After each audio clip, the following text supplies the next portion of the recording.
Good morning, friends. My name is Vinod Ram Kaushal and you're watching Physics Learning Platform. बच्चों, ये lecture class 10 के लिए हो रहा है और क्लास 10 के लिए आज हम पढ़ेंगे इलेक्ट्रोमैग्नेटिक इंडक्शन। इलेक्ट्रोमैग्नेटिक इंडक्शन को शॉर्ट में EMI भी बोलते हैं। EMI यानी कि E से बन जाता है बच्चों इलेक्ट्रो, E से बनता है इलेक्ट्रो, M से बनता है मैग्नेटिक, इलेक्ट्रोमैग्नेटिक, I से बनता है इंडक्शन, इलेक्ट्रोमैग्नेटिक इंडक्शन। इलेक्ट्रो मतलब इलेक्ट्रिसिटी, मैग्नेटिक मतलब मैग्नेट, इंडक्शन मतलब करंट, मतलब करंट बन जाता है ना। देखो इससे रिलेटेड थोड़ा सा समझते हैं। ये तो हो गया इलेक्ट्रोमैग्नेटिक इंडक्शन। यहां से हमें पता चल रहा है कि मैग्नेट अगर आपके पास है तो मैग्नेट से आप करंट बना सकते हैं, मतलब मैग्नेटिज्म से करंट बन जाता है, इलेक्ट्रिसिटी बन जाती है। जबकि इससे पहले हमने ओस्टेड एक्सपेरिमेंट में क्या देखा था कि करंट से मैग्नेटिक फील्ड बनता है। मैंने कहा था जहां भी कहीं करंट है, where there is a current there is a magnetic field also. तो भाई अगर आपको पहले पता था कि एक वायर में अगर करंट जा रहा है तो उस करंट जाने की वजह से मैग्नेटिक फील्ड डेवलप हो जाता है उसके इर्द गिर्द। कैसे? इस तरफ डायरेक्शन थी करंट की, तो आप करंट की डायरेक्शन में अंगूठा डालते थे तो फील्ड की डायरेक्शन बता, देखो यहाँ पे नीचे होगा, इस पॉइंट पे नीचे, इस पे ऐसे, इस तरीके से था। ठीक है, मैं ज्यादा उसको रिवाइज दोबारा नहीं करूंगा, बस थोड़ा सा हिंट दिया है। तो बच्चों जब करंट किसी वायर में जाता है, किसी कंडक्टर में करंट होता है तो मैग्नेटिक फील्ड बन जाता है। इसका उल्टा भी ट्रू है। मतलब अगर मैग्नेटिक फील्ड है तो मैग्नेट से करंट भी बनाया जा सकता है, करंट से मैग्नेट तो मैग्नेट से करंट भी हो जाता है। ठीक है, जो हमने करंट से मैग्नेट बनाया था, ओर्स्टेड एक्सपेरिमेंट देखा था जो, उसको हमने क्या बोला था? उसको हमने इलेक्ट्रोमैग्नेटिज्म बोला था। उसको हमने इलेक्ट्रोमैग्नेटिज्म बोला था, इलेक्ट्रोमैग्नेटिज्म बोला था उसको हमने। ठीक है, क्या था वो? एक ये वायर है, इसमें करंट जा रहा है, तो करंट जा रहा है तो इसमें इस तरफ तो फील्ड देखो अंदर की तरफ है, इसमें बाहर की तरफ है, ऐसे ऐसे गोल गोल चक्कर काटते हुए फील्ड बन गया था। ये तो था इलेक्ट्रोमैग्नेटिज्म। अब है इलेक्ट्रोमैग्नेटिक इंडक्शन, मतलब अब मैग्नेट आपके पास है और जो है आप करंट बना रहे हैं। करंट नहीं है, करंट बनेगा। है तो मैग्नेट आपके पास। ठीक है, तो इसको जानेंगे बच्चों। ये मैंने तुम्हें थोड़ा सा आइडिया दिया कि आज हम क्या करने वाले हैं। तो बच्चों सबसे पहले मैं थोड़ी सी डेफिनेशन लिख देता हूं इलेक्ट्रोमैग्नेटिक इंडक्शन की। इलेक्ट्रोमैग्नेटिक इंडक्शन मतलब production of electricity from magnetism. इसका मतलब क्या हुआ भाई? इसका मतलब हुआ प्रोडक्शन ऑफ इलेक्ट्रिसिटी, इलेक्ट्रिसिटी का बनना, production of electricity from magnetism, from magnetism. Magnetism की हेल्प से इलेक्ट्रिसिटी का बनना, दैट इज व्हाट EMI। इसका शॉर्ट फॉर्म हो गया बच्चों EMI। ठीक है, अब ये होता कैसे ये हमें देखना है। इसको जानने के लिए सबसे पहले आप जानोगे एक इंस्ट्रूमेंट होता है गैल्वेनोमीटर। आप थोड़ा सा जानते भी होंगे शायद, गैल्वेनोमीटर।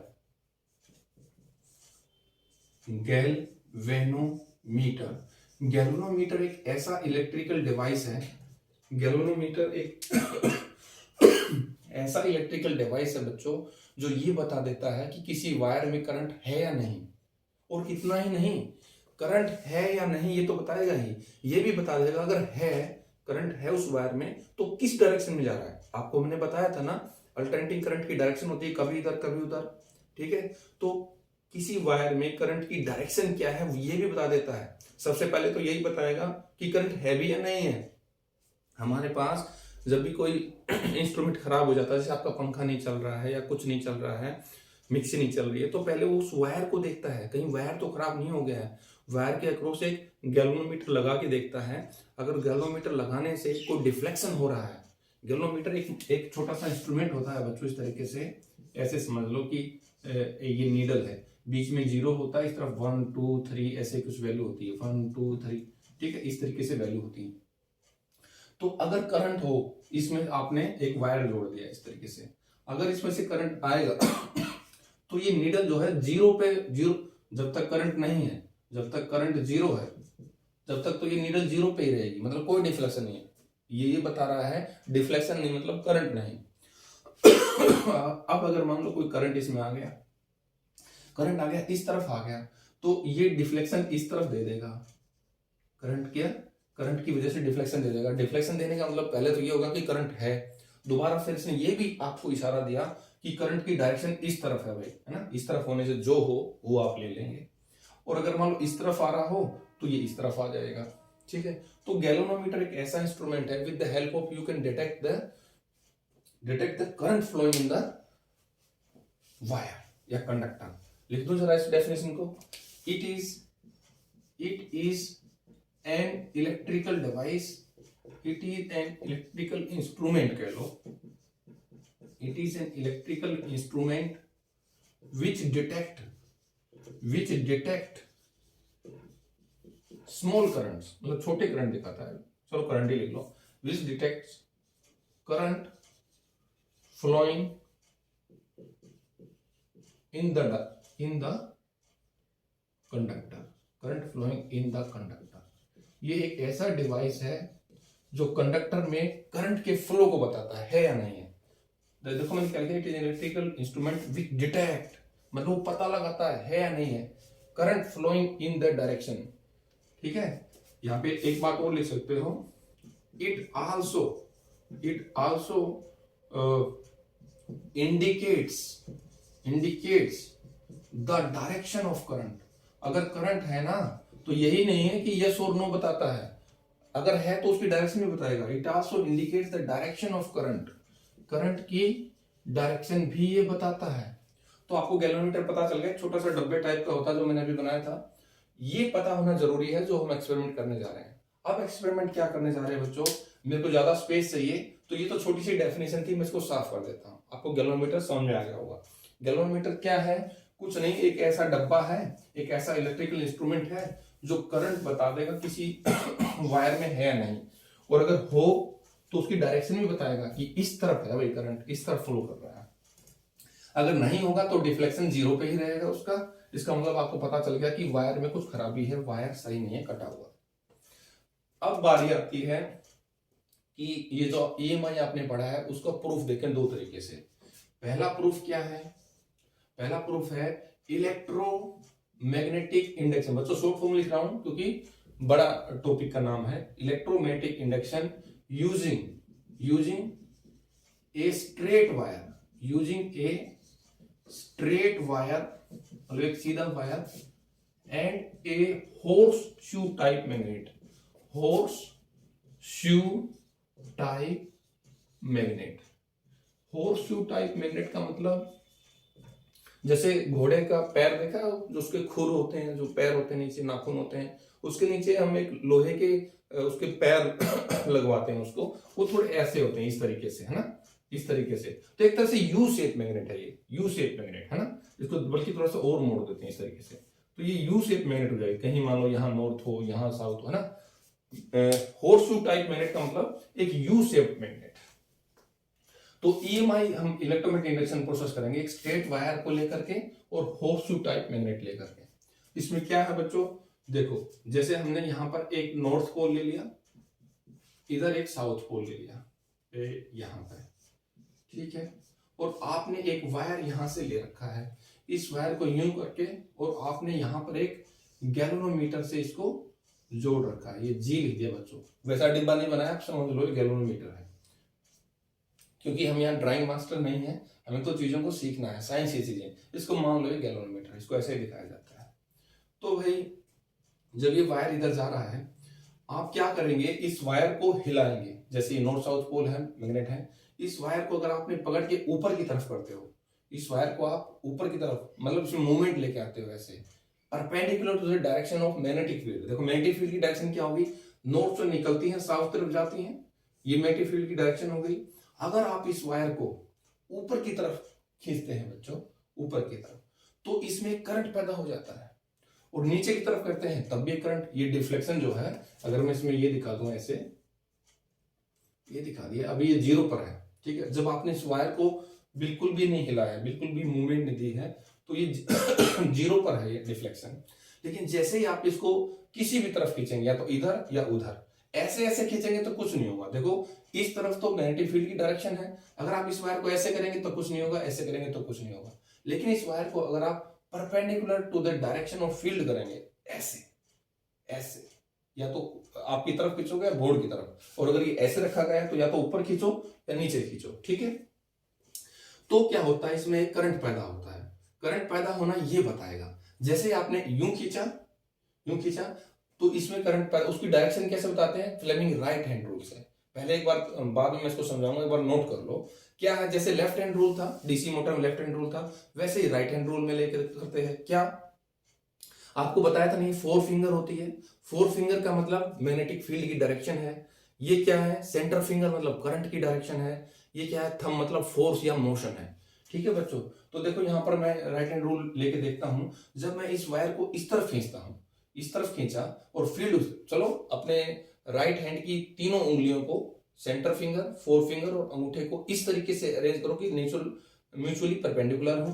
अब देखो फील्ड किस तरफ है, फील्ड की डायरेक्शन में उंगली लगाओ, फील्ड उस तरफ है, देखो 4 फिंगर फील्ड की डायरेक्शन में हो गई।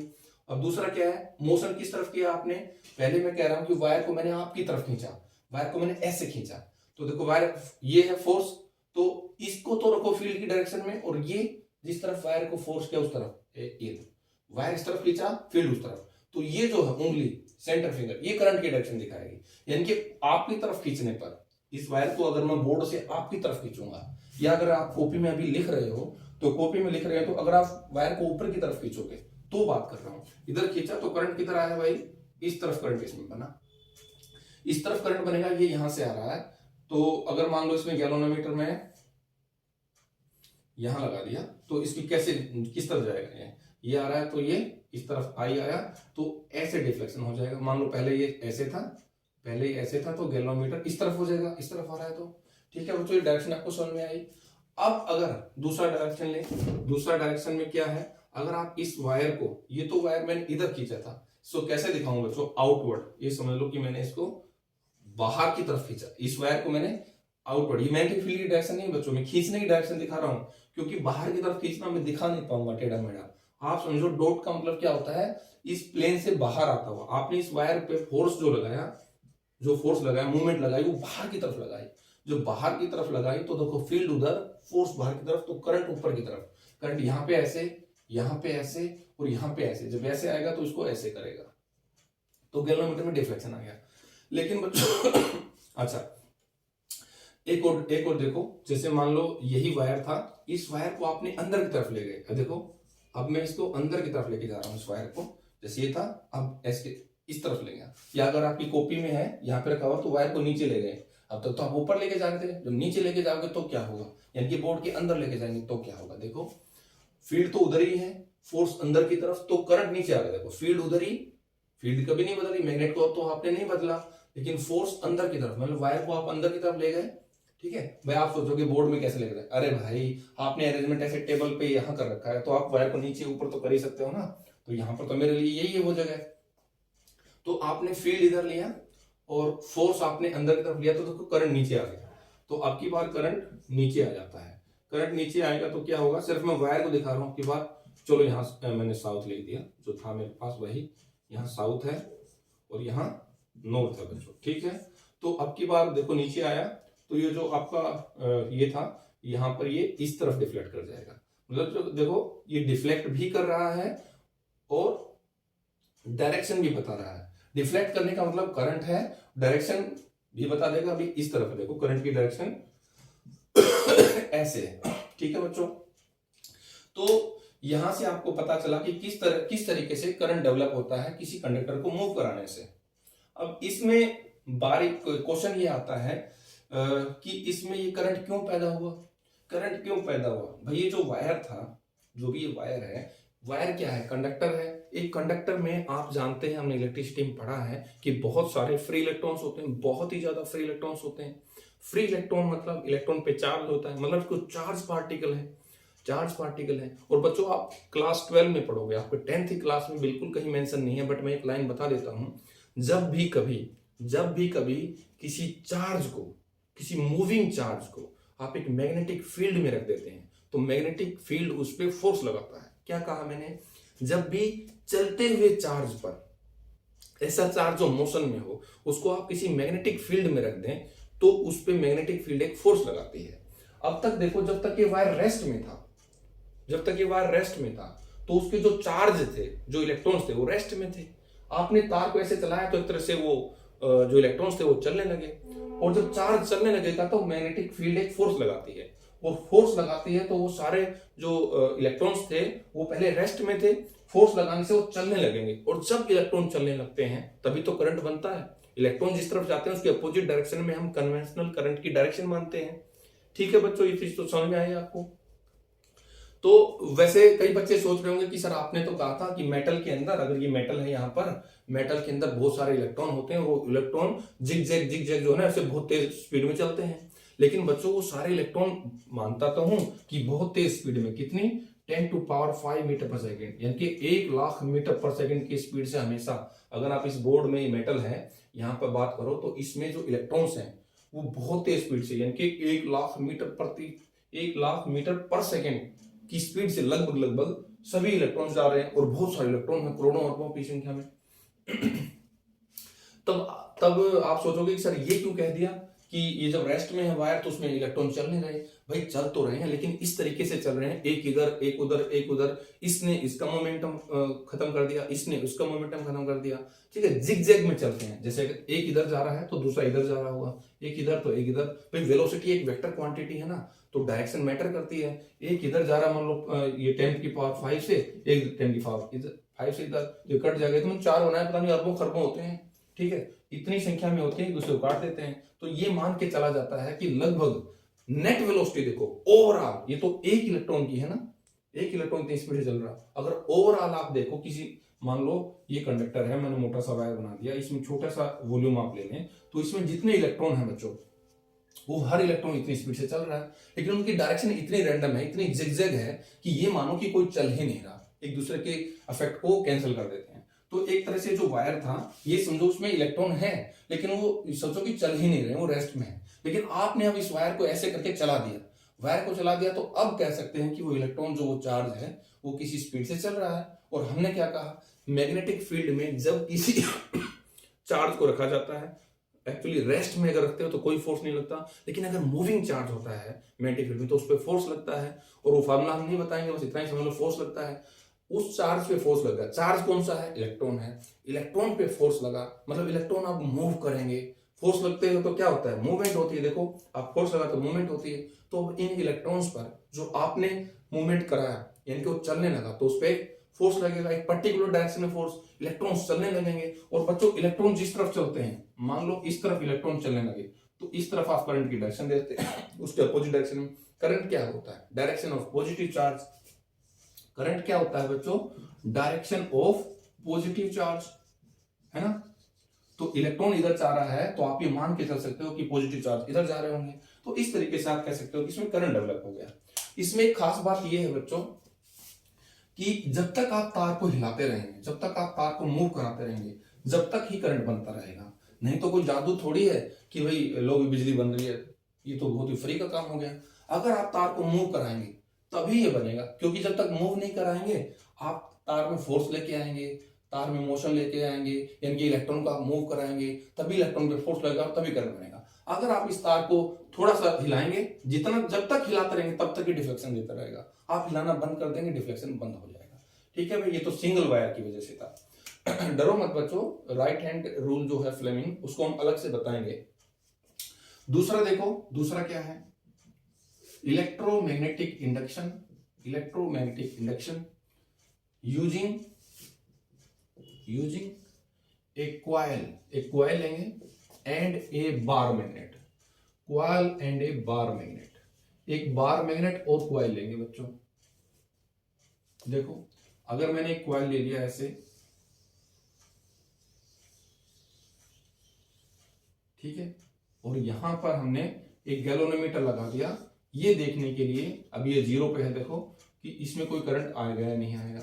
और यहां पर हम एक बार मैग्नेट ले आए बच्चों, एक बार मैग्नेट ये लगा लो कोई मैग्नेट है जिसका नॉर्थ पोल यहाँ है, साउथ पोल यहाँ है। हमने साउथ पोल यहाँ ले लिया, आप नॉर्थ भी ले सकते हो, साउथ कोई भी कहीं ले सकते हो, ठीक है। मान लो एक पर्टिकुलर मोमेंट पर ये पोजीशन है। अगर आप इस मैग्नेट को इस कॉइल के अंदर लेके आए, जैसे कॉइल है, एक मिनट बच्चों, जैसे कॉइल है, ये मान लो मैग्नेट है, आप इस मैग्नेट को इसके अंदर ऐसे मूव करो, अंदर अंदर ले जाके जैसे ऐसे मूव करवाएंगे, तो वो बात मैं कह रहा हूं। जब आप इस मैग्नेट को अंदर की तरफ लेके आएंगे तो क्या होगा, नॉर्थ पोल से हमेशा फील्ड लाइन निकलती हैं, ऐसे होती है फील्ड लाइन, आपको पता है सबको, ऐसे होती है ना, ठीक है। तो जब आप इसको अंदर तरफ लाएंगे, देखो अभी तो कोई लाइन इसमें पास नहीं कर रही, वैसे कुछ ना कुछ कर रही होगी एक आध, मैं ज्यादा कॉम्प्लेक्स डायग्राम नहीं बना रहा हूं, कटिंग वटिंग ज्यादा हो जाएगी। अगर इतनी लाइन है इसमें से तो इस पॉइंट पे कोई नहीं है, लेकिन जैसे आप मूव कराएंगे तो हो सकता है ये 2 लाइन इसमें से पास करने लगे। तो जैसे जैसे फील्ड लाइन इस सोलेनोइड में से पास करने लगेंगी तो क्या होगा, करंट पैदा हो जाता है। ये डिफ्लेक्शन दिखाता है, ये डिफ्लेक्शन दिखाता है। कैसे डिफ्लेक्शन दिखाता है, देखो अगर आपने थोड़ा मूव किया, जब तक मूव करेंगे, जैसे यहां पर भी वही था, वायर को मूव कर रहे थे, यहां मैग्नेट को मूव कर रहे हैं, यहां पर बच्चों आप मैग्नेट को भी मूव करा सकते हो, मतलब रिलेटिव मोशन होना चाहिए। Where whenever there is a relative motion between magnet and the conductor the current is produced. लिख लो, whenever there is relative motion, whenever there is relative motion between magnet and conductor, conductor और magnet में जब तक relative motion होगा एक current is produced, एक current is produced in loop. जो लूप आपने लिया, अगर लूप होगा तो करंट हो जाएगा, अगर केवल सीधा वायर है तो ईएमएफ बन जाएगा, ठीक है बच्चों, इलेक्ट्रोमोटिव फोर्स। आप यही समझ लो बस, अगर ये लूप ही है, देखो आपने क्लोज लूप ले रखा है, क्लोज लूप है तो उसको आप हिला रहे हैं, या तो वायर को हिला दें या मैग्नेट को हिला दें, तो क्या होगा, उसमें करंट पैदा होगा। तो यहां पर भी वही है, देखो आप इस मैग्नेट को अंदर की तरफ ला रहे हैं तो फील्ड लाइन धीरे धीरे, पहले तो कोई भी नहीं गुजर रही है, जब आप आगे लाएंगे तो 1 लाइन, फिर 2 लाइन, फिर 4 लाइन, ऐसे फील्ड लाइंस गुजरती जाएंगी। बच्चों field lines number of field lines की जगह मैं फ्लक्स वर्ड यूज करूंगा। मैं क्या करूंगा, नंबर ऑफ फील्ड लाइंस को मैं बोलूंगा फ्लक्स, मैग्नेटिक फ्लक्स। फ्लक्स कौन सा, मैग्नेटिक। तो बच्चों जैसे मैं कह रहा हूं कि इस मैग्नेट को जब अंदर की तरफ लाऊंगा तो फील्ड लाइंस इसमें से जो गुजरेंगी उनकी संख्या बढ़ती जाएगी। आप लाएंगे एक टाइम पे 1 गुजरेगी, फिर 2, 5, 10 ऐसे संख्या बढ़ती जाएगी। यानी कि मैं ये कहूं कि मैग्नेटिक फील्ड लाइंस की संख्या बढ़ती जा रही है। इंग्लिश में कहें तो number of field lines passing through this solenoid is increasing. इसको ऐसे भी बोल सकते हैं, कैसे कि मैग्नेटिक फ्लक्स इंक्रीज कर रहा है as we go inside, as the magnet is coming inside the solenoid, तो मैग्नेटिक फ्लक्स इंक्रीज कर रहा है। तो जब तक फ्लक्स में चेंज होता रहेगा बच्चों, चेंज देखो पहले कोई नहीं पास हो रहा था, फिर 2 पास हुई, फिर 4 पास हुई, जब तक चेंज होगा। कई बच्चे ये सोच रहे होंगे जितनी ज्यादा फील्ड लाइन इसमें से पास होंगी, जितना ज्यादा फ्लक्स इसमें से होगा, उतना ज्यादा करंट बनेगा। नहीं बच्चों, जितना ज्यादा चेंज होगा, चेंज होना चाहिए। जब आप मैग्नेट को इधर ला रहे हो तो चेंज होना चाहिए, मतलब लगातार ये मूव करती रहनी है, तभी तो चेंज होगा। देखो अब ये 0 से 1 2 3 4 5 हुई, यहां पर आप लाके रोक दोगे इसको, अगर तो रोकने पे मान लो यहाँ पर 100 लाइनें पास कर रही हैं, 1000 लाइन पास कर रही है, तो 1000 लाइन मैटर नहीं करती, आपने इसको रोक दिया, यहाँ पे इसके अंदर रख करके यहाँ पे रोक दिया, तो गैल्वेनोमीटर कोई डिफ्लेक्शन नहीं देगा। तो आपको क्या करना है, लगातार उसको मूव कराते रहना है। अब 100 से अगर आप बाहर निकालोगे तो 90, 80, 70, 50 ऐसे जब कम होंगी तब भी डिफ्लेक्शन देता है। ज्यादा हो तब भी डिफ्लेक्शन, कम हो तब भी डिफ्लेक्शन, मतलब चेंज इन मैग्नेटिक फ्लक्स। यहां पे लिख रहा हूं बच्चों, change in magnetic flux. Magnetic flux में चेंज होना चाहिए, ये नहीं कि ज्यादा फ्लक्स हो या कम फ्लक्स हो, उसमें बदलाव होते रहना चाहिए। मतलब जो आप वर्क कर रहे हो जो आप काम कर रहे हो, इस मैग्नेट को इधर उधर चला रहे हो, वो वर्क ही इलेक्ट्रिकल एनर्जी में स्टोर हो रहा है। कंजर्वेशन ऑफ एनर्जी यहाँ पे फॉलो हो रही है बच्चों। जो वर्क आप कर रहे हो, मैग्नेट को जो आप चला रहे हो, मैग्नेट को चलाते रहना तो पड़ेगा। ऐसा नहीं है मैग्नेट रख दिया और भाई जो करंट बनता जा रहा है, फील्ड लाइन से गुजर रही करंट हो रहा है, नहीं। आपको कोई काम तो करना ही पड़ेगा ना, कर्म का फल ही मिलता है। तो जब आप इस मैग्नेट को मूव कराते हैं तो आप एक तरह से एक वर्क कर रहे हैं, क्या मैग्नेट को आगे पीछे मूव करा रहे हैं। तो मैग्नेट को मूव कराने में जो आप काम कर रहे हो, वही काम, वही वर्क इसमें इलेक्ट्रिसिटी में बदल जाता है। मतलब conservation of energy, mechanical energy जो थी, जो आप ऐसे कर रहे थे, जो मैकेनिकल एनर्जी थी, वो इलेक्ट्रिकल एनर्जी में स्टोर हो जाती है। ठीक है, तो बच्चों ये तो आपने देखा इधर इसमें डायरेक्शन कैसे होगी, देखो अगर ये नॉर्थ पोल इधर आ रहा है, नॉर्थ पोल अंदर की तरफ आ रहा है, तो बच्चों इस कॉइल का इस तरफ नॉर्थ पोल बन जाता है। आपको पता है ना कि जब ये मैग्नेट मूव करेगा, अभी तक हमने बताया मैग्नेट मूव करेगा तो इसमें डिफ्लेक्शन आ जाता है। अब ये डिफ्लेक्शन किधर जाए वो बताने की कोशिश कर रहा हूं। देखो जब मैग्नेट इस तरफ आएगा तो इसकी यहाँ पे नॉर्थ बनता है। क्यों बनता है भाई, जब आप इस तरफ ला रहे हो तो ये इसको रिपेल करता है। भाई जब आप इस तरफ लाओगे तो पक्की बात है इसमें करंट बन गया, डिफ्लेक्शन होता है। तो जब किसी करंट कैरिंग सोलेनाइड जो होता है उसमें वो एक मैग्नेट की तरह से बिहेव करता है, तो मैग्नेट की तरह से बिहेव करेगा तो इसके दो सिरे होंगे, एक तो ये सिरा, एक ये सिरा। तो दो सिरे क्या होंगे, दो पोल होंगे। तो जरूर ये नॉर्थ या साउथ कुछ होगा। नॉर्थ या साउथ में से कौन सा होगा, ये वो होगा बच्चों जो इस मैग्नेट का पोल इसकी तरफ आ रहा है। क्या आ रहा है, नॉर्थ, तो ये नॉर्थ बन जाएगा। क्यों, क्योंकि ये इसको रिपेल करेगा, तब आप इधर लेके आओगे तो वो वर्क जो है इलेक्ट्रिकल एनर्जी में स्टोर होता है। ये नॉर्थ बनने का मतलब क्या हुआ बच्चों, एंटी क्लॉकवाइज। मैंने बताया था ना नॉर्थ का मतलब होता है एंटी क्लॉकवाइज। तो यहां पर देखो नॉर्थ बनेगा, नॉर्थ बनने का मतलब एंटी क्लॉकवाइज। एंटी क्लॉकवाइज देखो, क्लॉक आपकी ऐसे चलती है, क्लॉक तो ऐसे घड़ी ऐसे चलती है, एंटी क्लॉकवाइज मतलब यूं। तो इसमें ये करंट ऐसे आ जाएगा। ऐसे करंट आने का मतलब ये आपका डिफ्लेक्शन जो है इस तरीके से हो जाएगा। ठीक है, करंट ऐसे आया और ऐसे चला जाएगा, ये वापस आ गया। तो ये तो तब था जब आप एक मैग्नेट को सोलेनॉइड के अंदर या कॉइल के अंदर की तरफ ला रहे थे। ठीक है बच्चों, अगर आप इसको बाहर निकालने लगो, मैं इसी में यही दिखा रहा हूं, अगर आप बाहर निकालने लगो, एक मिनट छोटा सा बना लें क्या, ये लो छोटा सा बना देते हैं। अगर ऐसा है, यहाँ डिफ्लेक्शन है, मतलब गैल्वेनोमीटर ऐसे जीरो पे पड़ा है अभी, लेकिन आप यहां से एक मैग्नेट को ला रहे हो, अब की बार ये नॉर्थ साउथ में जो है आप इसको बाहर की तरफ ले जा रहे हो। थोड़ा सा नजदीक ले आता हूं ताकि देखिए कि बाहर जा रहा है। ये दूर था तो नजदीक आता हुआ दिख रहा था, अब मैं ले रहा हूं कि ये अंदर था पहले और अंदर से आप बाहर की तरफ ला रहे हो। यहाँ पर नॉर्थ है, यहाँ पे साउथ है, आप इसको बाहर की तरफ लेके जा रहे हो, सोलेनॉइड से बाहर निकाल रहे हो। तो अब क्या होगा, जब ये बाहर जाएगी तो ये सोलेनॉइड क्या करेगा भाई, जब बाहर जा रहा है तो फ्लक्स चेंज हो रहा है, मतलब नंबर ऑफ फील्ड लाइंस कम हो रही हैं, तो डिफ्लेक्शन होगा। डिफ्लेक्शन होगा इसका मतलब करंट है इसके अंदर। करंट अगर किसी सोलेनॉइड में होता है तो वो एक मैग्नेट की तरह से बिहेव करता है। और मैग्नेट के आप जानते हो मैग्नेट के पोल होते हैं, तो जरूर इसका कोई पोल होगा। पोल किस तरीके से डिसाइड हो, इस सिरे पे कौन सा पोल बनेगा, इस सिरे पे कौन सा पोल बनेगा। मैंने बताया था ना, जो इलेक्ट्रोमैग्नेट होते हैं उसके पोल जो है परमानेंट नहीं होते, वो बदलते रहते हैं। यही सोलेनॉइड बच्चों थोड़ी देर पहले नॉर्थ था जब आपका मैग्नेट इधर आ रहा था, और यही सोलेनॉइड साउथ बन जाएगा अगर इसको आप बाहर ले जाओगे। देखो बाहर लेके जा रहे हैं तो ये वाला साउथ बन जाता है, ये सोलेनॉइड का ये वाला पोल साउथ, ये वाला नॉर्थ हो जाएगा। यहाँ पर नॉर्थ लिखा था तो ये साउथ हो जाता है। साउथ होने का मतलब इस तरफ से देखोगे तो क्लॉकवाइज दिखेगा। तो भाई यहाँ पे देखो, जब आप इस मैग्नेट को उधर ले जा रहे थे तो मैग्नेट उधर जा रहा था, अब ये सोलेनॉइड उसको खींचेगा, ठीक है, उल्टा करता है, ये अपोज करता है जो भी कुछ होता है उसको। अगर अपोज ना करे तो कंजर्वेशन ऑफ एनर्जी ना फॉलो हो, है ना। तो यहाँ पे साउथ बनने का मतलब क्या हुआ, क्लॉकवाइज। इस तरफ आके देखो क्लॉक कैसे होगी, क्लॉक कैसे चलती है, यूं चलती है, मतलब आपका करंट नीचे की तरफ आ गया। करंट नीचे आने का मतलब ये जो डिफ्लेक्शन पहले जीरो दे रहा था, अब ये इस तरफ मूव करने लगेगा, तो करंट ऐसे आ गया, इसमें से ऐसे करंट जाएगा।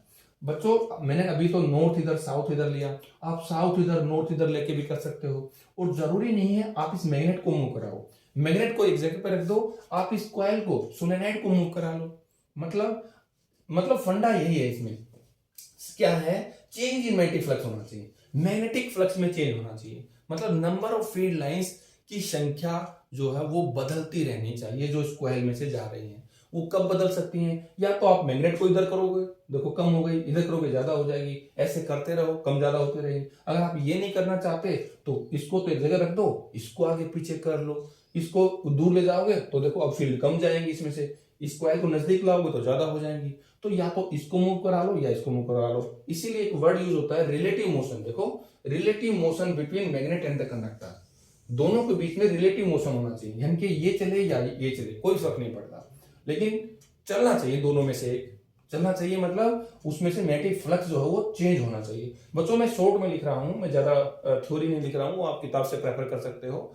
मैं समझा रहा हूं आपको, किताब में बड़े अच्छे वर्ड लिखे हुए हैं, पूरी की पूरी थ्योरी लिखी हुई है, लेकिन समझाने के लिए है ये लेक्चर। ठीक है भाई, तो ये सब आपने देख लिया।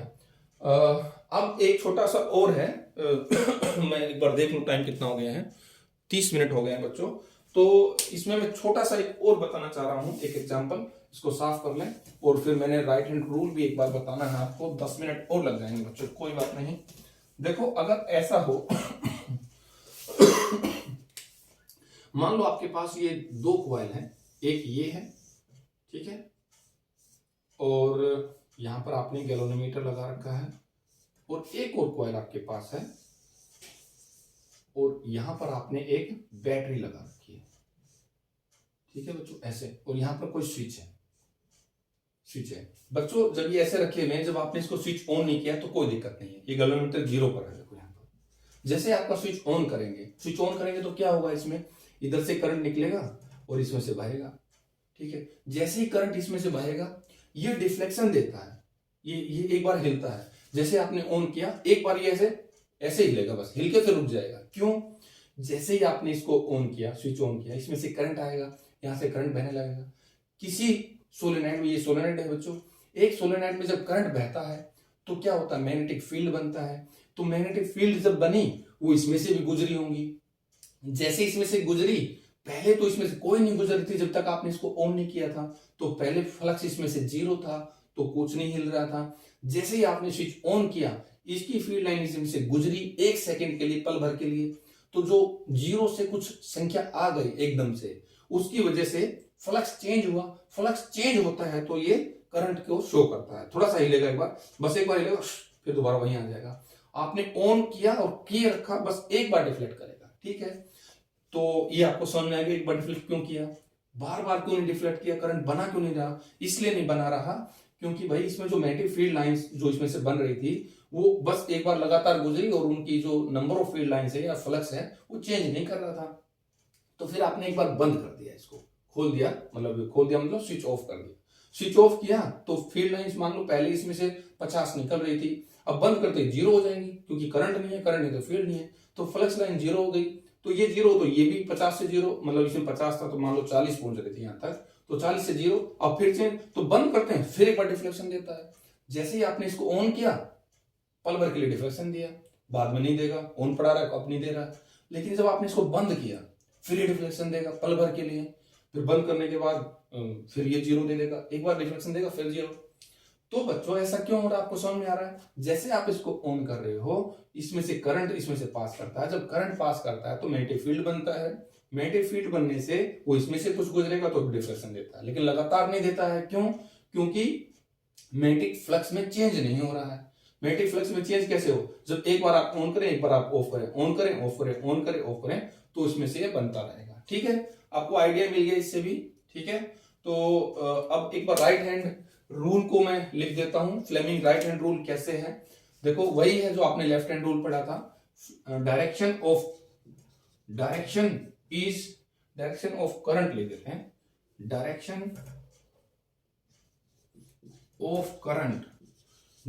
Of current is given by Fleming right hand rule. बच्चों फ्लेमिंग्स राइट हैंड रूल से आप डायरेक्शन ऑफ करंट दिखाते हैं। क्या होता है फ्लेमिंग राइट हैंड रूल? देखो यहां बना रहा हूं, अगर ये है इस तरीके से, तो आपका किताब में किस तरीके से दिया हुआ वैसे बना देते हैं। देखो ऐसे है यूं, ठीक है, तो अगर नीचे की तरफ ये क्या दिखाता है, फोर्स दिखाता है, ये 4 फिंगर क्या है, फील्ड दिखाती है, और ये करंट दिखाता है। ठीक है बच्चों, तो अगर आप नीचे की तरफ फोर्स है, मैं नीचे की तरफ फोर्स दिखा दूं, ये है फोर्स मतलब मोशन, आप मोशन कर रहे हैं। ठीक है, और इस तरफ मैं फील्ड ले लूं, देखो इस तरफ मैं फील्ड ले लूँ, ठीक, या आप ऐसे ले लो, चाहे ऐसे ले लो। देखो बच्चों, किताब में आपको जैसे बना रखा है वैसे आप कैसे भी बना सकते हो, पर क्योंकि छोटी क्लास है इसलिए बच्चे किताब को कॉपी करते हैं, मैं वही समझा रहा हूँ। देखो ऐसे है, तो इसमें फील्ड किस तरफ है, 4 फिंगर आपकी इधर है। 4 फिंगर मतलब ये फील्ड हो गया बच्चों, मैग्नेटिक फील्ड, मैग्नेटिक फील्ड यानी कि 4 फिंगर।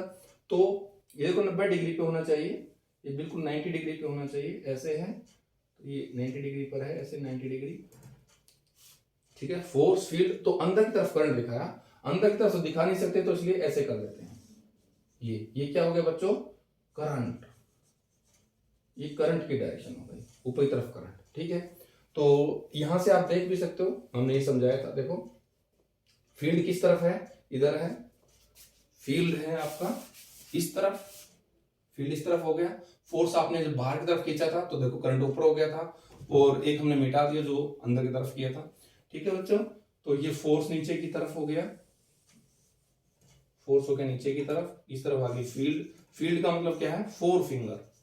4 फिंगर आपकी जो इशारा करने वाली उंगली होती है, जो पहली उंगली, 4 फिंगर, 4 से मतलब F यानी फील्ड, और करंट मतलब सेंटर फिंगर, और ये अंगूठा जो है फोर्स या मोशन दिखाता है, ठीक है बच्चों। तो अभी जो है इसमें इतना ही है। इसके बाद हम इस एप्लीकेशन को यूज किया जाता है किसमें, एसी जनरेटर में। जनरेटर्स जो होते हैं तो उनको पढ़ेंगे बच्चों, और इस पे कुछ क्वेश्चंस भी करेंगे। तो अभी वीडियो काफी लंबा हो गया है, तो भाई अगले लेक्चर में इसको आगे कंटिन्यू करेंगे, ठीक है, जनरेटर्स वगैरह। तो तब तक बच्चों अपना काम करते रहेंगे। Good bye.